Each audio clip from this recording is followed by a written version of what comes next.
Hello, it's Miss Hake back with another Minds On. So yesterday we talked about what would happen if we pumped up a circle full of air.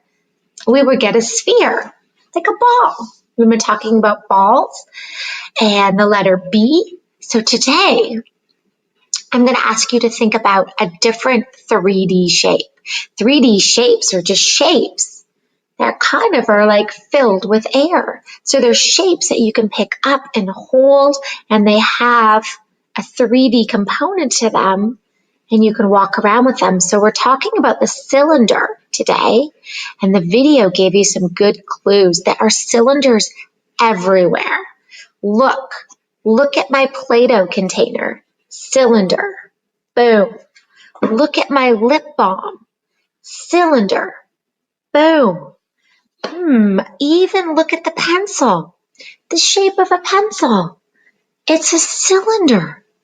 What do we notice about cylinders? Same thing as spheres.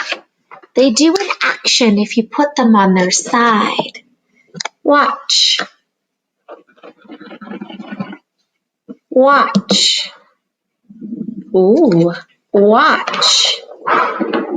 What do we notice about cylinders? Look, I found another beautiful example of a cylinder here. Ooh. Do they roll? The answer would be yes, they do. Do balls roll? Let's make one and find out. Let's make a sphere. I wonder if you made a sphere yesterday for your Minds On out of Play-Doh. Maybe you already know the answer. Do balls roll? Do spheres roll? Yepper duper. So what do we notice about spheres and cylinders? They both roll. Okay. Speaking of rocking and rolling, I want you to please look around for your Minds On. I want you to bring me 3 different cylinders that you can find wherever you are. I'm going to put the 5-minute timer on and bring them back so we can have a little discussion. On your marks, get set, go.